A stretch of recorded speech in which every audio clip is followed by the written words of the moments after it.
Ladies and gentlemen, welcome back to the channel, and welcome to one of the most original video concepts you will ever see from a Call of Duty YouTuber. Today, we are going to be tier ranking the weapons here within Black Ops Cold War. This is something I've seen a lot of people doing as of late. I've done it once or twice in the past. I believe I ranked every Call of Duty game from Call of Duty 4 up until...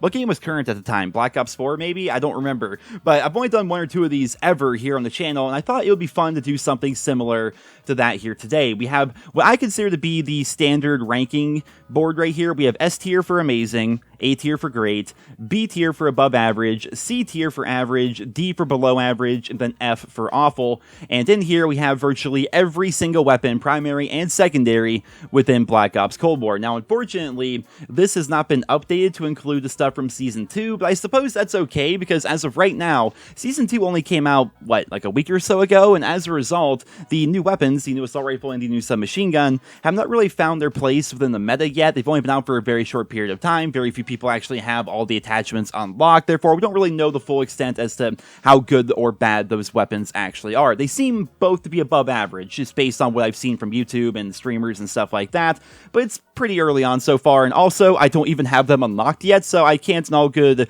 conscience be like, yeah, I'm going to rank this one confidently just because I've seen people use it on Twitch. You know, I don't want to do that. I want to actually have experience with the gun, and every single weapon that we see right here is a weapon I have completely finished within Black Ops Cold War, except for the Street Sweeper and the Sledgehammer, I suppose. I don't even know why you have the Sledgehammer in there. It's basically a combat knife, but a little bit different, but regardless... oh, we also have the sword down there as well. Well, either way, yeah, I think it's going to be pretty fun to go through all these, because I have completed all these weapons, with the exception of a couple of the new ones that came out with Season 1. Obviously, Dark Matter, I did do every challenge for every other weapon in the game. Then, of course, I've used the Groza and the MAC-10 and the Street Sweeper quite a bit as well. So, without further ado, ladies and gentlemen, let's just jump right into this, and I'm going to be doing this in the order at which the weapons are actually showing up right here, with the first one being the M1911. This is pretty easy for me. You have to put it at average, right? 1911 is an average semi-automatic pistol, not even just in Cold War, but throughout the entire history of the Call of Duty franchise. I mean, the 1911 is typically just a good gun, but it's not a great gun. Right, it's neither above average, it's never below average, it's just like an average run-of-the-mill pistol. Obviously, it's amazing in hardcore, but if you rank everything based on hardcore, then everything is going to be above average to S tier, right, every single one. So we're going off core here, your standard 6v6 normal Call of Duty game modes, and M1911 is definitely an average pistol in my own personal opinion. The next weapon, however, we have the AK-74U. Obviously, it is S tier. There's a reason why you see every single CDL skin rocking this particular gun. If you go play League Play or the competitive mode, every single person is either using this gun or this gun overkilled with a sniper. We'll be covering the snipers later on. It's amazing. It's probably the best overall weapon in the game, at least in my own personal opinion. As somebody who likes to use submachine guns, it kind of bridges that gap between assault rifle and submachine gun, and it's very powerful in general. So yeah, I don't think I need to explain it too much. There's a reason why you see 2 or 3 of these in pretty much every single one of your lobbies. The 74U is pretty damn good, and honestly, I hope it gets nerfed, because it's one of my favorite guns in Call of Duty history, but the fact that it's like completely busted here in Black Ops Cold War makes me not want to use it nearly as much. The next weapon we have here is the AK-47. I'm going to go against the grain and against community perception here and say that the AK-47 is a great weapon, not an amazing weapon. I've seen so many people saying that the AK-47 is like one of the god tier weapons of this game, especially in competitive. I believe people would say that, but now they're kind of leaning more towards the XM4, but early on the AK-47 was like the god tier weapon. I think it's great. It's a great weapon, but it's not one of the best weapons in the entire game. It's iconic for sure. There's a reason why the AK-47 is popular in virtually every single COD, even if the AK-47 is not good in that particular COD. I'm looking at you, Modern Warfare 2. That AK was just very below average compared to some of the other AKs we've seen in Call of Duty history. But yeah, it's iconic, it's popular, and here in Black Ops Cold War, it's got pretty good stats. It's pretty well rounded compared to some of the other assault rifles, but it's not one of the best overall weapons in the game. I hate seeing those tier lists where people are like, S tier, S tier, S tier, S tier. Okay, well, it's not even S tier at that point, right? S tier is for above and beyond the best possible weapons in the game, and I don't feel as though the AK-47 falls into that category. Next up, we have the AUG. I have to put up there great as well. Most of the TAC rifles are going to be either B or A, I feel like, in this video, because the TAC rifles in Black Ops Cold War are actually busted. They are straight up just assault rifles, but better, right? And there was a period, they nerfed it a little bit, but there was a time period in Black Ops Cold War's life cycle where the AUG was just completely... It was everywhere. It was painful. The thing about the AUG and the M16, when you die to them, it feels like you got sniped. That's like the worst part. Like, you get one framed when you die to those things in one burst. Like, you see a guy, you go to aim down sight, and pff, you're dead. Like, every single time. It's so painful. And yeah, so I have to put the AUG up here at A tier. Most of the attack rifles are pretty damn good here in this game, but the burst ones especially, very, very good. The next one we have here is going to be, I always call it the Bison, but it's not called the Bison here in this game. But regardless, the Bullfrog submachine gun, I have to put above average. As much as I like this gun is growing on me. Like I said, the 74U is completely busted. I hate seeing people using it all the time, and I hate using it all the time myself, so I tried to branch out into the other submachine guns, and I found myself really enjoying the Bison, but it is not... I don't know. There's something about it that it can't really compete with things like the MP5 and the AK-74U. It's better than probably most of the other submachine guns, but when it comes to the MP5 and the 74U, and then trying to take on TAC rifles and assault rifles at long range, it just kind of feels meh in a lot of situations. It is a good weapon, that's why I'm putting it at above average, but it definitely falls short in a lot of categories. It's one of those weapons where, because it has a giant magazine by default, and it can be made even bigger with extended mag, the reason why they do stuff like that, like P90 for example, in previous Call of Duty games, if a gun has a giant magazine as a submachine gun, they typically make it kind of meh everywhere else, because if it's really high damage and large magazine, that's a problem. If it's very, super fast fire rate and giant magazine, that's also a problem. So yeah, when it has a big magazine by default, with that being like the defining characteristic of the gun, they can't really do much else with it unless they want to make the weapon completely busted and overpowered. So above average for the Bullfrog / Bison here. Next up, we have the Sigma. Wow, alright, so I don't really know how I want to rank this, right? Because if you're talking about an actual launcher to do launcher things, which is to shoot down air support, blow up vehicles, and so on and so forth, then Sigma's S tier, right? It just is. But if you're talking about, like, using the rocket launcher for lethality, if that's a word, like if you're trying to just, like, blow up people and get kills with it, F tier. Absolutely awful. So I'm not even sure how exactly I want to rate this, but I'm going to go ahead and say use the weapon for what it's intended, and the Sigma itself, amazing. I mean, it's an amazing lock-on launcher. It's great at taking out vehicles. It's great at taking out air support. If you want to destroy things, you use the Sigma, and it's the best way to blow up things in the game, at least when it comes to score streaks and vehicles and stuff like that. So with there being no other real alternatives to doing what it does better, it has to be S tier, right? It has to be amazing. And I know it feels weird to put the Sigma up there, but that's just where it has to go. Next up, we have the Diamatti. I always call it that, and people are like, it's actually called the Diamatti, right? Yeah, it's called the Diamatti when you pack-a-punch it in zombies, and Diamatti is way more fun to say than Diamatti. Right? That's just how it goes. Below average. I'm going to say it's straight below average.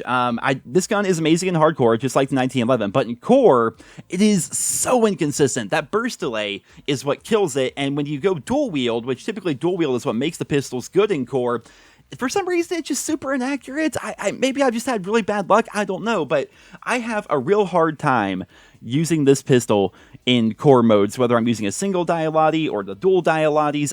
I don't know. They just never seem to work as well as the 1911 or, of course, the Magnums, which we'll be talking about later on. So, below average for the Diamatti.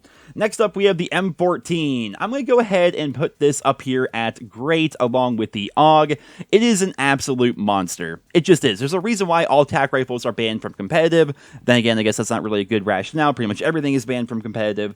But yeah, TAC rifles are insane in this game, and the M14 is no exception. It's basically a two-shot kill forever. If you hit him in the head, it's just, it's so good. It's so powerful. Play Search and Destroy, use the M14, and then people just rage on you. It's horrible. Like, they'll be rocking their 74Us and their CDL skins and their anime waifu bundles, and, you just, like, two-shot them with the M14, and then they're like, oh, well, that's dumb. That's banned gun. It's like, well, go play ranked, dude. This is regular Search. We're trying to play casually here. Remember casual COD? Wasn't that fun back when? I hate it. Hate it so much. Next up, we have the Famas. Oh my goodness, the poor Famas. Average. This is one of, if not my favorite weapon in the game. It genuinely is. I love the Famas. It looks just like it did back in Black Ops 1. It's got that fast fire rate. When you put Dark Matter camo on it, it looks amazing. It just ain't good. It just ain't good. It was actually it was my first weapon. It was the first weapon I got gold in Black Ops Cold War. And what's funny is I got it gold literally the day before they nerfed it. And what was funny is they nerfed it, and everyone's like, oh my goodness, the Famas is so bad now. It's so horrible. If you tried the Famas, it's really, really bad. I'm like, no, I got it gold, and I haven't used it since the update. Because I'm that kind of person where once I get gold on a weapon, I don't even see what gold looks like. Like, I move on to the next weapon. The weapon I just completed gold for is dead to me until I unlock Dark Matter. That's just like how I go about my challenges in Call of Duty. So once I finally got Dark Matter, first thing I did was I equipped the Famas. I could not wait to use the gun again. I heard it was bad, but it's still my favorite, so I wanted to try it out. And it's not as bad as people say. They may have buffed it slightly since the initial nerf, but it definitely ain't good. It just isn't. As much as I want it to be good, it just isn't. It's average. I'm not going to say it's bad. The fast fire rate makes it very good up close, but when you're trying to fight anyone more than like 15 yards away, you have to put all the recoil attachments on, and even then, it still seems to get outgunned because it just, even though the fire rate's good, the damage is really bad, and the recoil, of course. So, yeah, have to put that at average, unfortunately. Now, next up, we have the Spaz. Oh my goodness. This is actually really difficult for me because part of me wants to say it's great, then other parts of me want to say it's only above average. That's really rough. I'm going to say above average for the Spaz. And the reason why is because they've tweaked it a couple of times so far. It was an absolute monster back during the alpha, the beta, and the initial launch of the game. I remember talking about in my videos how once people realize how good the Spaz is, they're just going to rock it on every single one of their classes as their secondary, and it's going to be a huge problem. Well, lo and behold, it was a huge problem, and they ended up nerfing it. Obviously, in hardcore, it is a god gun. If this was a hardcore tier ranking, god gun, 100%. Like, it'd be above S, but this is not. This is like overall core standard 6v6 Call of Duty, and it's a great secondary. It really is. It's above average. I guess I said it's great, even though I'm putting it here at B tier. It's an above average secondary. I mean to say, I need more adjectives in my life besides great, good, and amazing and stuff like that. It's above average. I would say it's not one of the best guns in the game, but it's a solid secondary, especially if you build it for really inaccurate hip fire and giant magazine, you can pretty much clear rooms with it, depending on the situation. So it's above average, just not great or amazing after all the changes. Next up, we have the Hauer. I have to put this one at great as compared to the Spaz 12, which is going to be down here at above average as B. Now, the reason why the Hauer is going great as compared to just above average or even average is because if you get that Task Force barrel, the final barrel, whatever it's called, I'm pretty sure it's Task Force, and you actually build for aim down sight accuracy, this gun is a monster. It's the reason why, ever since I got Dark Matter, you guys have been watching my videos, every single class of mine has this as my secondary. It's genuinely so much fun to use. I've always had kind of an affinity for pump-action shotguns in the Call of Duty franchise, and the Hauer was awful when the game first came out. I don't even think they actually buffed it, but when you had no attachments on it, really, it was completely god-awful. It was garbage. It was just one of the worst weapons in the game. Really bad. And then once you finally maxed out the weapon, however, with attachments, it becomes a great gun.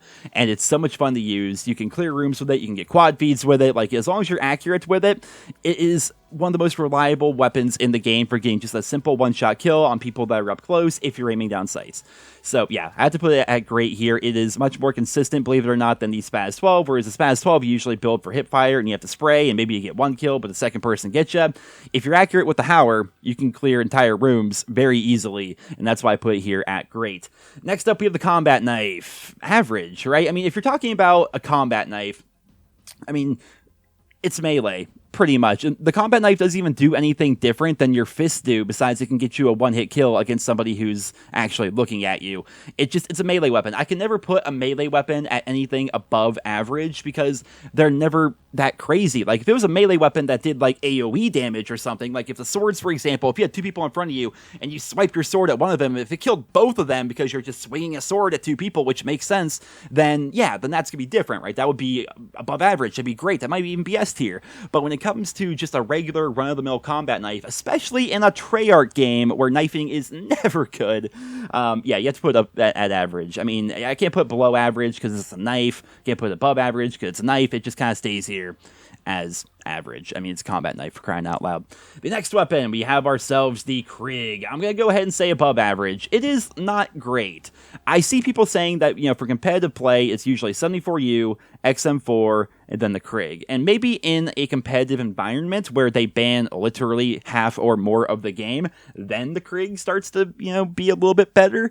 But in your average normal 6v6 game with all the weapons and all the attachments and all the perks and all the everything else unlocked, it's just above average. It's not bad. It's not average. It's above average. I don't really have too much to say about it. It's a very run-of-the-mill assault rifle that is just generally good at medium to long ranges, but kind of suffers up close a little bit, at least in my own experience, which puts it above average for me. And yeah, not too much to say about that. The KSP, man, not great. Not great. I'm going to put it here at average. I was thinking about below average for the KSP, but I actually have had, you guys have been seeing, I've been putting gameplay here into the video. I have had situations where the KSP feels really damn good. Like, there's times where it just seems to one or two burst people very quickly, and I'm just running through entire teams, and there's other times where I just can't even get, like, a 3-burst kill on people. It's really, it might be connection-based, I don't know. The KSP is one of the most inconsistent weapons in the game, but when it's good, it's really good, but when it's bad, it's really bad. So we're going to meet in the middle here and say, overall, it's an average weapon. And then again, I've never really been one to really like burst fire submachine guns in the Call of Duty franchise. One of the first ones, I think, was a Chi-Com back in the day. What was the name of that one in Black Ops 4? It was actually pretty busted.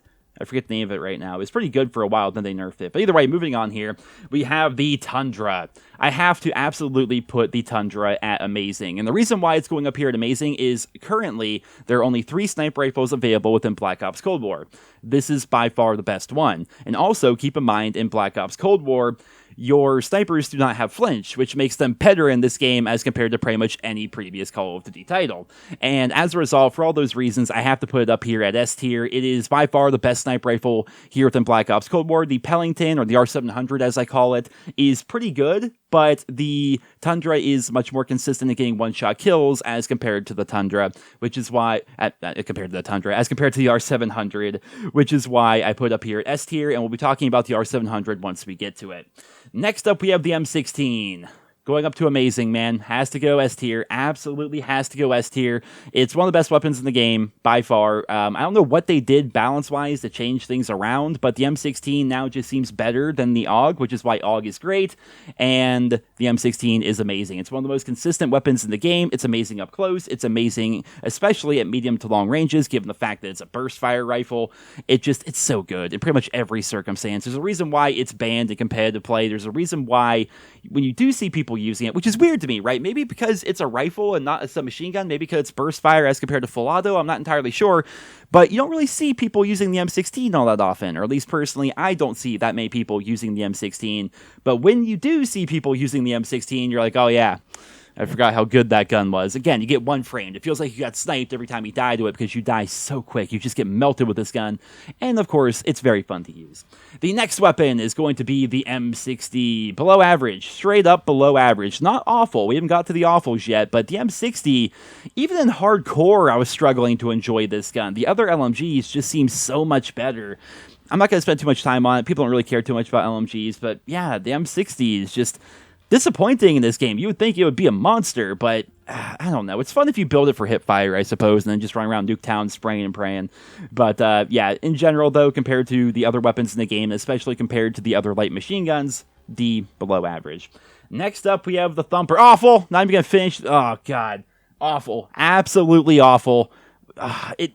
It's okay for getting kills on occasion, but like when you're doing like challenges for it, just, I don't even want to talk about it. Awful. I'm getting PTSD from going for dark matter here, sitting there shooting my stupid Thumper up in the air for 5 hours straight, just hoping I kill somebody, and then just getting hit markers. Oh, it's so stupid. Such a stupid gun. Next up, we have the Barrett 50 cal, below average. I'm not going to say awful. Not going to say awful, because if you use the 50 cal like a 50 cal, like a sniper, if you're sitting back hard scoping, then it is serviceable. But outside of that one particular situation, it's really bad, right? So if you're actually hard scoping and stuff, I would say above average, right? Because, it's semi-automatic, you can typically get one-hit kills. If you're hard scoping, actually aiming for the chest and the head, I'd say above average. But if you're trying to move around with the gun, it's awful. Absolutely awful. Like, below awful, all the way down here. And so, as a result, I'm going to put here a below average, kind of meet in the middle a little bit right there. Next up, we have the Magnums. Great. You had to put Magnums up there. Great. I just have to. A single Magnum, not that good. Honestly, it's pretty bad. In hardcore, obviously, it's fine. But when you dual wield these things, if you build them for dual wield, they are one of the most potent and powerful secondaries in the entire game. They just, it's uncanny, right? We always say whenever we're all playing together, we say the Magnums giveth and the Magnums taketh away, because there's times where the Magnums just consistently, you're hip firing both of them, and they just every bullet hits, you're just melting people, and you're just going on a train through people. And then there's other times where you just fire 8 times in a row and you miss every single shot. Sometimes they give it, sometimes they take it away. That is the very nature of hip fire in the Call of Duty franchise. But when they do hit, which is more often than not, the Magnums are a great weapon here in Black Ops Cold War. Not amazing, not like top tier weapon, but definitely one of the higher up tiers in the entire game. Next up, we have the MP5, also great. It's not as good as the AK-74U, unfortunately. I do remember me being one of the very most vocal people when the game first came out. It's like, nerf the MP5, for crying out loud. It's not fun. Like, every single lobby when the game first came out was just nothing but people using the MP5s, and they eventually rebalanced it, and they buffed up a couple of other weapons. Now, suddenly, the MP5 is kind of fallen out of favor a little bit as compared to the AK-74U. It's still one of the most popular weapons in the game, but the 74U, being in the same weapon category, is still more popular, and as a result, you see a lot less MP5s than you probably should. But if you actually use the MP5 nowadays, it's pretty damn good, right? It's a great weapon. It's not as good as it was at launch, and it's not as good as the 74U currently, but it's the second best SMG in the game, and this is a game that is definitely...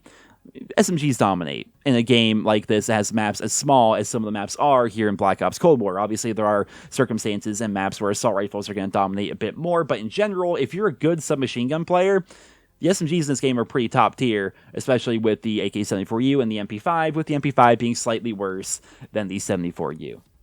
Next up, we have the Pelington, otherwise known as the R700. Stinks, man. It really does. Above average. I love this gun. It looks a lot like the R700 from Call of Duty 4. It looks a bit like what was the name of that gun? Oh my goodness, that gun back in Call of Duty Ghost, I can't remember the name of it, but it also looked like the R700. I think it was actually a variant of the R700 or something like that. Either way, I have an affinity for this gun. I think it's really neat. I like it. I like using it. I liked using it ever since, back during the alpha and the beta stages of the game.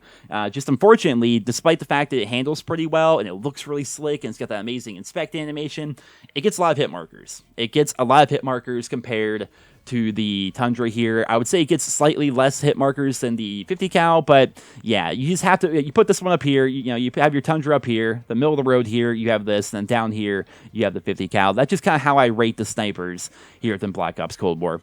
Next up, we have the QBZ. It's a gun that I wish was better. I'm putting it at average. I like fast-firing guns. I don't know. I've always kind of enjoyed fast-firing weapons, especially when it comes to assault rifles. It's kind of weird, right? When it comes to assault rifles, I want them to be fast-firing, which is why I'm kind of excited for the Galil once I unlock that from the Battle Pass. But when it comes to submachine guns, I tend to prefer the slower fire rate submachine guns. You think those things would be reversed? You think I would like the slow-firing rifles because they're high damage and good at range, and I would like the fast-firing SMGs because they're very good up close? No, flip it around. I like the opposite for some reason. I like fast-firing rifles and slow-firing SMGs. And yeah, so this is a very fast-firing gun, just like the Famas. Again, it still has kind of like the same problems that the Famas has, in that it gets outgunned a lot. I mean, up close it's pretty good, but medium to long range, which is where rifles are kind of supposed to excel, especially considering you have assault rifle handling and movement speed, it just kind of suffers at those ranges and is outgunned by a lot of the other rifles, which is unfortunate. So, average for the QBZ. Next up, we have the RPD. Average as well. I don't know, man. The RPD is a gun that is fine. It does what LMGs do, but in a game like Call of Duty, especially as the meta has shifted over the years and game design from the bottom up has shifted, LMGs just don't really have a place as much in the current COD. I know you guys are thinking about the Stoner. We'll talk about that here in a second. But in general, though, your typical like old school light machine gun really doesn't have a place in traditional 6v6 COD anymore. Like if you're playing Domination on Moscow, are you going to rock the RPD? Is that really going to help you get the B flag over and over in a close match, skill-based matchmaking and all that? No. You're not going to use the RPD. You're not going to use the M60. Maybe the Stoner. But yeah, in general, though, if you think about like how Call of Duty has evolved over the years, and how small the maps are kind of getting, and how fast-paced everything's getting, light machine guns in general are just kind of they're like a forgotten weapon category. I'm like stuttering on my words here. But I guess they never really were like a super popular weapon category to begin with. I mean, maybe back in Modern Warfare 2, where the RPD, you could put stopping power on it. You could like literally like two-shot people across the map, like infinitely. It had infinite range. LMGs, I think even to this day, maybe it's changed, but back when, LMGs had no range drop off, and so if you put stopping power on the RPD in Modern Warfare 2, it was always a two-shot kill regardless of range, which was pretty wild. But yeah, in general, light machine guns just aren't. I don't know. They've fallen out of vogue here in the Call of Duty franchise. Next up, RPG awful. Not even going to talk about it. RPG awful. If you want to blow up vehicles, it's kind of okay. Sigma does it better. So Sigma, S tier. Other launchers, F tier. Next up, we have the Stoner. It's pretty damn good. I'm going to go ahead and say above average. People are going to say it belongs in great. They're going to say it belongs in amazing because with the right attachments, this gun has no recoil. It's got a good fire rate. It just melts people. But it's also a light machine gun. It's good in niche situations, like I would say Search and Destroy, for example. Maybe a little bit of Control, which is a bit of a slower game mode as compared to other things. But if you're looking at like the broad spectrum of Call of Duty, Team Deathmatch, Free-for-all, Search and Destroy, Domination, party modes even, if you look at it from that perspective, light machine guns, like I just talked about way too long, they're just not as good as they used to be. They're too slow for weapons like the 74U and the AK-47 and all the other assault rifles and all the other submachine guns and stuff. It's good. It's definitely much better than the RPD and the M60, but I'm not going to go so far as to say it's a great weapon or an S-tier weapon. I'm going to say it's above average and kind of leave it at that. The Type 63, also great. As you guys have seen here, pretty much every single tac rifle is either great or amazing, either S tier or A tier, and Type 63 is right there with the M14. Honestly, I feel as though the two guns are pretty interchangeable because when you have your semi-automatic gun and you're just like spamming it downrange at somebody, it doesn't really matter, the little differences in damage profiles or recoil patterns or fire rates. You're just spamming, right? And the Type 63 is genuinely really fun to use, just like the M14 and just like the AUG. Next up, we have the Milano, which kind of looks like an Uzi. Below average. Below average for me, unfortunately. I love the way the gun looks. I tend to prefer these slower firing submachine guns in the Call of Duty franchise, but the Milano gets outgunned way too much. Even the KSP here has its moments in the sun where it just kind of runs through people. The Milano doesn't really do that. It's slow fire rate, good damage. It's consistent, I suppose, but it's consistently bad, which is the problem, which is why I put it here at D, below average. The XM4, go ahead and say that's great as well. The XM4 is one of the top tier competitive weapons, but it's also a very good gun in actual Call of Duty where everyone has all the guns, all the perks, all the attachments, so on and so forth. It's really good. I mean, it barely has any recoil. It's got a solid fire rate. It's got solid damage. It's decent up close. It's great at medium to longer ranges. It's just good. It's right up there with the tac rifles, I would say, and the AK-47. Like, these are just going to be like all like the super top tier weapons in the game. I'm looking at these down here. I'm not going to rate any of these as great or S tier. So these are going to be like the top tier weapons in the game, and then the overall god guns are going to be these ones right here. Although I admit it seems weird to have the Tundra and the Sigma be here at S tier, but given what they do, given it's by far the best sniper rifle in the game and by far the best launcher in the game, you have to put them at S tier as compared to some of the other things. Next up, we have the Groza. I'm going to say above average. The Groza is a very fun gun to use. Has some of the best iron sights I've ever seen in the Call of Duty franchise, and yeah, not too much really to say about that. I haven't finished all the challenges for it yet or anything like that, but I've unlocked most of the attachments, and it's above average. I would just say that it's an above average assault rifle that is very fun to use. It's not going to blow your socks off or anything like that, but it's fun to use. The MAC-10. See, here's the thing, right? Here's the thing, man. Part of me wants to say average, right? Part of me wants to say average, but I'm going to say below average. And I know that is going to be a super unpopular opinion, but hear me out on this. When the gun first came out, everyone was using it, right? You saw it everywhere, and it seemed like it was really good, despite the fact that it had insane recoil. Well, do you want to know why people don't use it anymore? It's because they already leveled it up and used it for Warzone. The reason why people use this gun in Black Ops Cold War is because they want to use it in Warzone. They don't want to use it in Black Ops Cold War because for some reason it has like no recoil in Warzone, whereas in Cold War it has a ton of recoil. I don't know how that works. I don't know why that's a thing, but yeah, it's basically like this is more of like an Uzi than the Milano is, right? This is like a super fast firing, high recoil weapon, and it just really doesn't compete outside of like if you're like 5 feet away and someone's using this gun, it's gonna melt you, right? But outside of that 5 foot range, it's basically a shotgun and submachine gun form because outside of that, like that 5 foot range, it's pretty pointless. It's not that good. I don't like it personally, and you know what? It's my ranking list, and it's not yours, so that's why I'm putting it there. But if you guys think I should rate it higher, let me know down in the comments. Sledgehammer, I mean, what do you even do with that? The Sledgehammer is like basically just like a worse knife in my estimation. I haven't really used all that much. I'm not going to act like I have. I've used it in zombies to level it up a little bit, you know, but I haven't actually ran around with it. I got gold and diamond and dark matter on the knife. I'm not about to go do it with a sledgehammer, so I have to put it below average because it seems like it has a slower, like it might have like slightly more range, but it's gonna have like a slower swing time than the knife, and you need that swing time. I don't know. I'm putting it below average. Sue me. Next up, we have the Street Sweeper. I'm going to go ahead and say it's just overall average. It is not as good as the Spaz, in my own personal opinion. I mean, you can try to clear rooms so that you got that good fire rate. It's basically full auto, right? But the problem with it is, even if you're going full auto, even if you're tap firing to make it semi-automatic or what have you, the problem with the gun is it's not as good as the Spaz, damage and range-wise, and also the reload is painful. But it can be very good for those first initial kills. Like, if your like entire purpose in life is to secure, like, 1 or 2 kills, then yeah, it's a pretty good gun. But if you're looking to do more than that, it's a pretty bad gun. So as a result, I'm putting it here at average. And the stupid swords, also below average. There we go. We're going to put those down there, just because, again, it's a combat knife. It's a reskin, essentially. There you have it. Well, ladies and gentlemen, there you go. There is going to be my rankings of every weapon in Black Ops Cold War, with the exception of the weapons that came out with Season 2, because I don't have them yet. Yeah, I feel as though I was pretty level-headed when it came to most of this. I think most people would agree that the M16 and the AK-74U are going to be S tier. I think it's going to be a little bit controversial, I suppose, when I say that the Sigma and the Tundra are also S tier, but that's because the Sigma is by far the best rocket launcher, and there's nothing else in the game that can do what it does, so it's obviously the best. And then when it comes to sniper rifles, snipers are bustedly good in this game. I will never understand the people that complain that they need to be buffed. The fact that they don't have any flinch is what makes them busted. And the Tundra is by far the best sniper rifle. So, yeah, that goes S tier. Then A tier, I think people agree. We have basically every attack rifle with the exception of the M16. We have the Hauer, the AK-47, and the XM4, as well as the dual Magnums. Yeah, I think people are going to agree with that mostly. Above average, we have the Bullfrog, the Spaz, the Krig, the Pelington, the Stoner, and the Groza. I think people typically agree with that as well. Average, we have 1911, the Famas, the Combat Knife, the KSP, the QBZ, the RPD, and the Street Sweeper.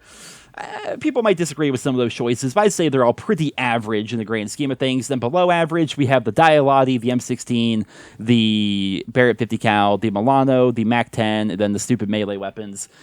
I think people are going to disagree on the MAC-10. I think some people may disagree on the Diamatti and maybe even the Milano. But we'll see how that goes. I definitely can't wait to read the comments on this video. And then F tier, the other launchers that don't actually lock on. They're just, no, they're awful. Ladies and gentlemen, I hope you guys all enjoyed today's video. Definitely something a little bit different, but also the exact same as what everyone else is doing. So, I don't know. Either way, I hope you guys all enjoyed.